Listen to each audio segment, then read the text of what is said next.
Late one evening, my friend Max called me. The urgency in his voice was unmistakable. The moment I picked up, I knew something was wrong. He sounded frantic, practically begging me to meet him right away. Without hesitation, I stepped outside, quickly calling out to my wife. Let's call her Rachel, letting her know I'd be back in a few minutes. Then I hurried downstairs. Max was already there, pacing anxiously, a cigarette trembling between his fingers. As soon as I reached him, he blurted it out. He had just caught his wife cheating and had no idea how to deal with it. Dude, I'm probably not the best person to ask. I admitted I've never been in that position. Maybe just try to move on. Find yourself a wife like mine. Surprisingly, my words seemed to help. His tense expression eased, and instead of obsessing over reconciliation, he started thinking about his future. A weekend away. A few days later, a long holiday weekend was approaching. It was around Veterans Day, and most of us had time off. That morning, my friends called, invited me on a trip, a getaway in a rented cabin, complete with steam room. It sounded like the perfect escape. That evening, I mentioned my plans to Rachel. She took it well, telling me to have a great time and not raising any concerns. The next day, Max swung by to pick me up, and we headed out to stock up on supplies. We went overboard, piling up way too much food and alcohol, figuring we were in for a long night.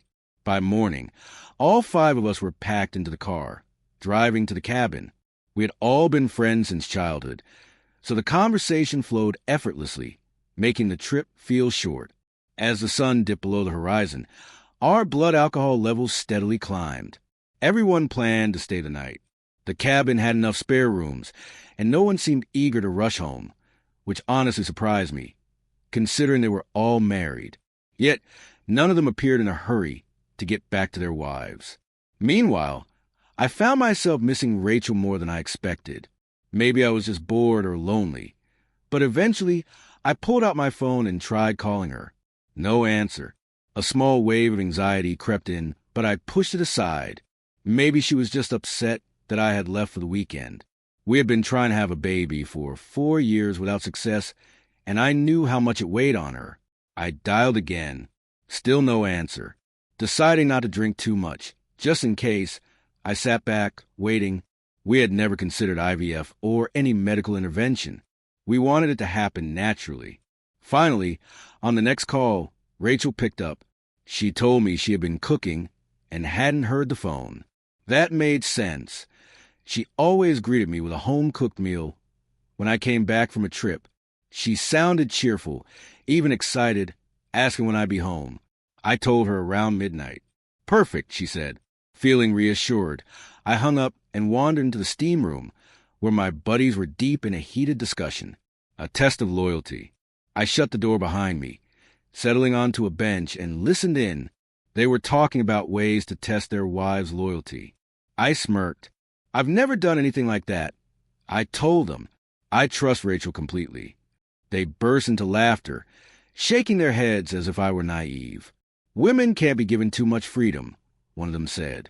You have to keep an eye on them at all times. I just rolled my eyes. You guys sound paranoid. But they kept pushing, insisting that I should at least check up on Rachel once in a while. I dismissed their theories. Rachel had never given me a reason to doubt her. In fact, the idea of snooping through her phone had never even crossed my mind.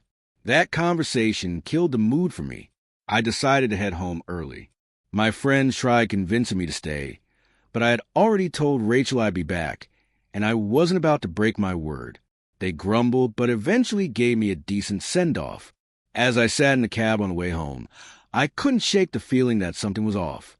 And soon, I'd find out just how right I was.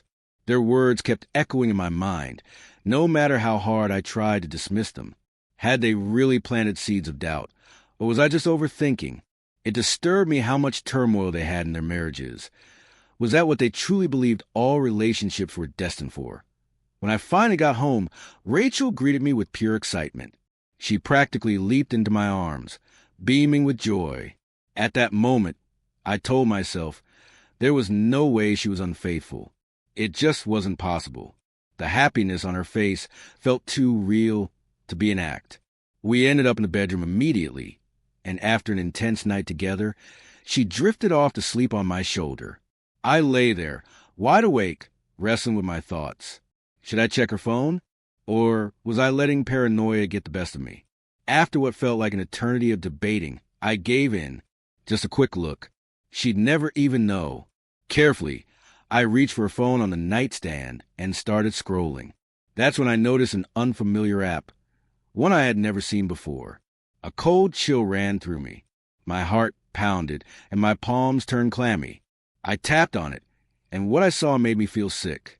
It was a dating app. Rachel had a full-fledged profile under a fake username. Not just that, her account was flooded with attention. As I scrolled through the messages, my stomach twisted in knots. The conversations were explicit. There was no room for misinterpretation. She had been cheating, repeatedly, with multiple people. Then I found messages from earlier that very day. I barely made it to the bathroom before I thought I was going to throw up. My entire body trembled with rage as I stumbled out of the room, my vision blurred with fury. Without thinking, I started pulling her clothes from the closet, stuffing them into suitcases. By the time I was done, the first light of dawn was creeping through the curtains. I lined up her packed bags by the front door, then turned back to wake her. She stirred, stretching, then reached for me like nothing was wrong. I pushed her away. "Get up," I said coldly. "Get out." She blinked at me, confused, until I shoved the phone in front of her face. The color drained from her skin. Then, just as quickly, she put on an act, spinning some ridiculous excuse about it being her friend's account, claiming she had only been letting her use her phone. Watching her lie so effortlessly made my stomach turn. Hours ago, I had convinced myself I was lucky to have her, and the entire time, she had been deceiving me. For years, I grabbed her by the wrist and yanked her out of bed, steering her toward the hallway. Her gaze landed on the luggage, and suddenly, the tears started. She begged for forgiveness, sobbing as she pleaded for another chance. But I was done. The rage inside me exploded, and I shouted at her, unleashing everything I had been holding in. Eventually, she realized there was no fixing this. She picked up her bags and left, tears streaking her face. The moment the door shut behind her, all the anger drained out of me, leaving behind nothing but emptiness. It felt like my entire world had shattered in a matter of hours. And yet, deep down, I couldn't deny it. My friends had been right. I wandered outside aimlessly, lost in my thoughts, until my phone rang. Rachel's mother.